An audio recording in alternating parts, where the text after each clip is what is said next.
Alors, chers amis, ravi de vous retrouver pour une nouvelle vidéo, toujours dans l'actualité du Barça. Vidéo d'avant-match entre le Barça et le Betis Séville, ça sera au Benito Villamarín, à Séville. Match comptant pour la 22e journée de Liga. Après l'intro, on verra ensemble les enjeux du match.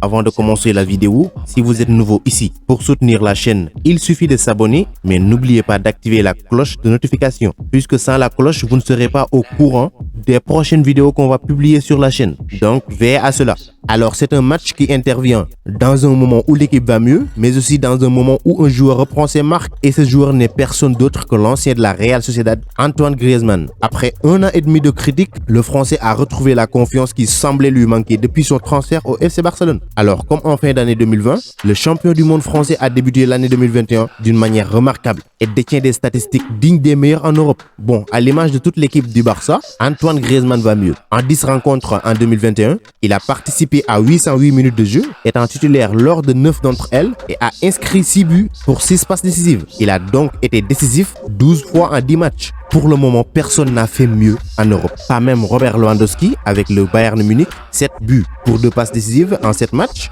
Derrière Lewandowski se trouvent d'autres joueurs qui ont eu un grand impact, mais pas autant que Griezmann. André Silva, 7 buts marqués, 1 passe décisive. Cristiano Ronaldo, 6 buts marqués, 2 passes décisives. James Maddison, 4 buts marqués et 4 passes décisives.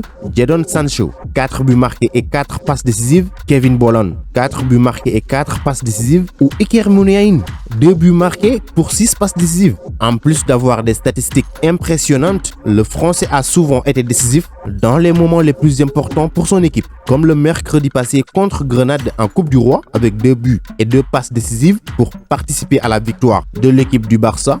Donc, une très bonne nouvelle avant d'affronter les 7e de Liga, qui sont dans une très belle forme jusque-là, puisqu'ils n'ont pas perdu le moindre match depuis le 29 décembre. C'était face à Levante lors d'une défaite 4 buts à 3. Et depuis, ces 9 matchs disputés, dont 3 en Coupe du Roi, qu'ils ont tous remportés, avant bien sûr ce match en Coupe du Roi face à l'Athletic Bilbao qu'ils ont perdu au tir au but, 4 victoires en Liga pour 2 nuls, dont l'un était lors du derby face au FC Séville, l'autre face à la Real Sociedad. Les partenaires de Nabil Fekir, qui sera d'ailleurs sous le coup d'une suspension en cas de carton dans ce match, pour avoir déjà cumulé 4 cartons jaunes, semble être un sérieux barrage à la forme actuelle de l'équipe catalane. Mais si on prend les 5 dernières confrontations entre les deux équipes, c'est le Barça qui est devant avec 4 victoires pour 1 défaite. La dernière confrontation entre ces deux équipes fut le 7 novembre 2020. C'est le Barça qui s'était imposé sur un score de 5 buts à 2. Les buteurs du Barça étaient Pedri González, Léo Messi 2 fois, Antoine Griezmann et Ousmane Dembélé.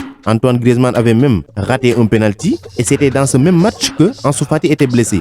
Et Messi avait débuté ce match sur le banc. Sachant qu'ils se sont rencontrés 130 fois dans l'histoire, on note quand même une large domination du Barça qui a remporté les 77 matchs pour ne subir que 29 défaites et les deux équipes se sont quittées dos à dos dans 24 matchs. Mieux encore, la dernière victoire du Betis Séville date de 3 ans, c'était lors de la saison 2017-2018, plus précisément le 11 novembre 2018, une défaite du Barça 4 buts à 3 au Camp Nou. Junior Firpo était à l'époque dans l'équipe du Betis Séville et avait même marqué dans ce match avant de délivrer une passe décisive pour Sergio Canales à la 83e minute. Les buts du Barça étaient marqués par Léo Messi sur penalty pour le premier but du Barça. Arturo Vidal avait marqué le deuxième but du Barça avant que Messi ne récidive pour marquer le troisième but du Barça, qui ne va pas empêcher la défaite des Catalans. Et je me rappelle, Ivan Rakitic avait écopé d'un carton rouge après avoir cumulé 2 cartons jaunes. Mais attention, parce que sur les 5 derniers matchs du Betis Séville, ils ont gagné les 4 et faire un match nul. 2 buts partout face à la Real Sociedad.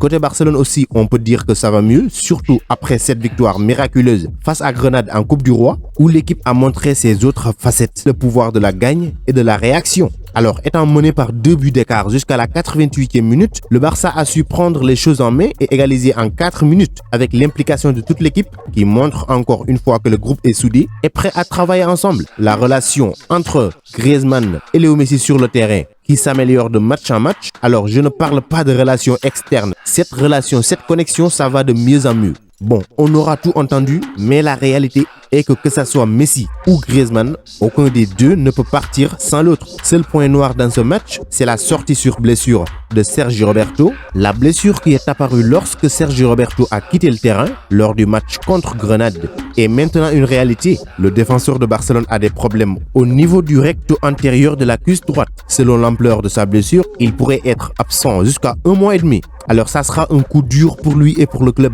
qui a besoin de tous ses joueurs actuellement. Surtout que dans quelques jours, le Barça va accueillir le PSG en Ligue des Champions au Camp Nou et il sera nécessaire de faire avec toutes nos armes. Les examens effectués ce jeudi ont montré que le joueur a une blessure au recto antérieur de la cuisse droite. Son évolution déterminera sa disponibilité. Peut-on lire dans le message posté par le club sur Twitter. Après la guérison de ce problème physique, le congé est généralement de 4 à 6 semaines. S'il doit être opéré, cette période sera prolongée. Tandis que si cela ne s'avère rien de grave, il pourrait revenir plus tôt dans les plans de Ronald Koeman. Cela place Serginho Dest au poste de titulaire. En effet, c'est l'ancien joueur de l'Ajax d'Amsterdam qui est entré en jeu lorsque Sergi Roberto a demandé un changement pour cause de sa blessure. Tout semble indiquer qu'il sera le nouveau titulaire dans le couloir droit pour ce match face au Betis Séville. Même s'il était aussi de retour de blessure après 2 semaines d'absence, espérons qu'il se porte à merveille pour bien gérer ce côté droit. C'est un match à prendre très au sérieux et que ça sera pour une énième fois à l'extérieur au Benito Villamarín.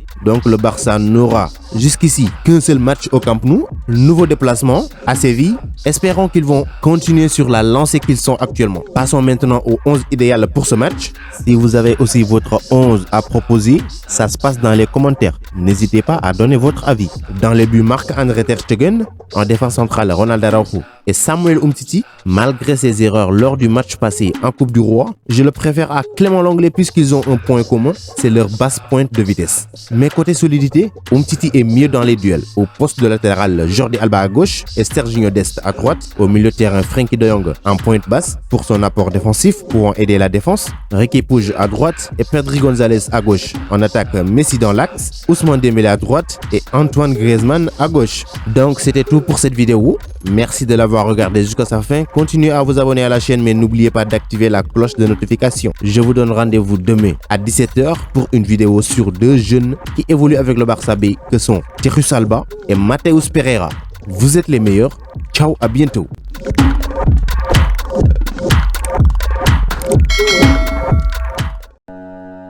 Pour échanger avec moi directement, c'est possible sur Instagram. Le lien se trouve dans la description, donc rejoignez-moi là-bas, ainsi que sur Twitter et même sur Facebook.